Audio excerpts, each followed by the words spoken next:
In the Western Cape province of South Africa, around 20% of the population will at some stage in their lives suffer from addiction.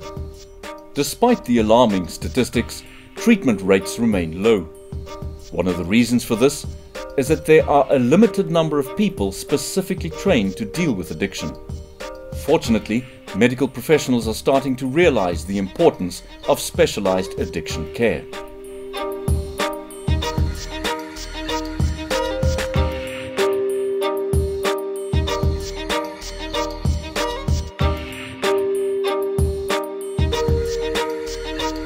The Addiction Division is an innovative, diverse collection of people. They do research, they do clinical work and teaching, striving to educate and spread knowledge, skills and clinical input towards helping people who are addicted. Given the prevalence of substance use disorders, that whole integrative approach really makes the Addictions Division top-notch. Someone who has benefited from this care is Russell, a Cape Townian recovering from drug addiction.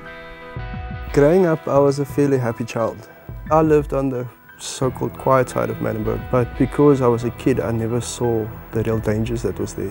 One night I woke up with somebody trying to have oral sex with me. I realized that it was somebody that I know, and it was one of my cousin's friends. I was 8 years old.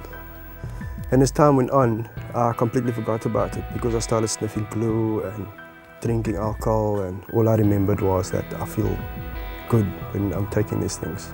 South African children are starting to use alcohol and drugs at a younger age. Drug use in the community, easy access to substances, and absentee parents contribute to this pattern. From a young age, children are exposed in their own households. Their parents, brothers, cousins are using tik, dagga, heroin in the house. So they're exposed to it and they also learn these behaviors. So they start at a young age experimenting. Russell continued on his downward spiral, and although at first the drugs seemed to help him cope, he would soon learn the true horrors of drug addiction. I lost a lot of weight, I felt good about myself, but I soon learned that, drug will get hold of you whichever way you are. I got very paranoid and I couldn't function quite normal. I couldn't look for work. I would find any nook and corner, anywhere it looks like nobody can see me, and I'd smoke there. And I put myself into a lot of dangerous places.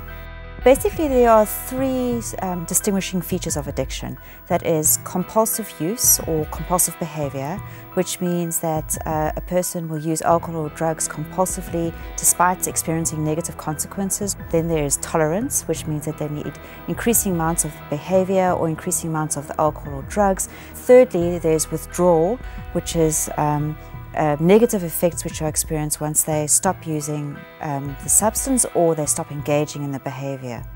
If a person has all three of those features, then we would say that they're classically addicted. Eventually, Russell found himself staying at Oudtshoorn, an abandoned psychiatric ward in Pinelands that has now become a home for many otherwise homeless people. Here, Russell hit rock bottom. So this guy rocks up and I said, I'm cold, all I need is some clothes. So he went inside and he pulled out a jersey and he threw it at me and says, yeah, wear this.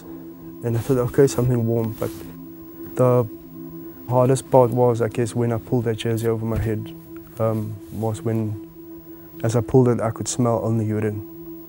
And as I pulled it down, it was like everything that I was, the strength that I had, sunk away with that smell. And I just threw myself on the couch and all I could do was cry. I looked fairly homeless. I was stinking, I had a beard, and that was my lowest point job. One of the most effective places to pick up addiction problems is right at the coalface, in emergency rooms, at hospitals and clinics. Alcohol and drugs play a role in about 50% of all admissions to emergency services. The idea is that patients who are injured due to their alcohol use are more likely or motivated to change their behavior because they've seen the consequences of their use. Catherine has trained lay counsellors to use this as an opportunity to screen possible substance use problems. The screener that we use is developed by the World Health Organization and allows people to go into sort of low, moderate and high risk. Those at moderate to high risk are then asked to participate in the intervention. In conjunction with clinical services, Groundbreaking neurobiological research being conducted by Dr. Fleur Howells and her team using brain imaging is demonstrating exactly how the brain is being affected by substances such as methamphetamine. Magnetic resonance spectroscopy, MRS, is a specialised technique performed in an MRI scanner.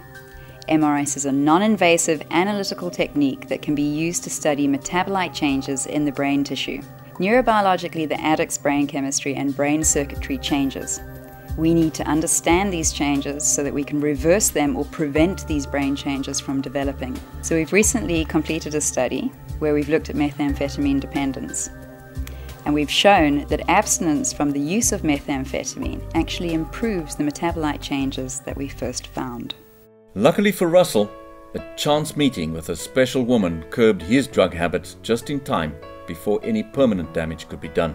I met Nikki and I told her about my life, but I told her everything, all the horrible details of what I did, and all she did was listen.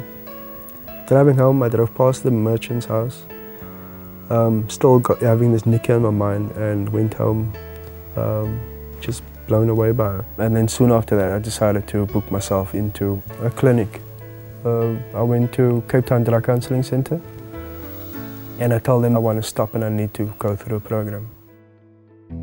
Despite the high rates of substance misuse in South Africa, treatment rates remain low. For this reason, the division has set up 2 new postgraduate courses, a diploma course and a master's degree. One of the biggest barriers to treatment in South Africa is the lack of an addiction workforce. And because of this, the University of Cape Town decided to introduce a postgraduate diploma in addictions care, as well as a Masters of Philosophy in Addictions. So we set up the postgraduate diploma in addictions, which is training people who are currently working in addictions with necessary skills, with education, with information and research skills. And then the second one was to try and provide people with further degrees, in other words, psychiatrists, doctors, psychologists with a master's. So we set up an MPhil in addictions, and that was providing individuals with more skills so they could go and use those skills to teach other people. The first students to qualify with this new diploma in addictions care received their diplomas in December 2012. Addiction division is a long overdue addition to the health sciences, where we've learned for 2 years about how to skill and equip ourselves on how to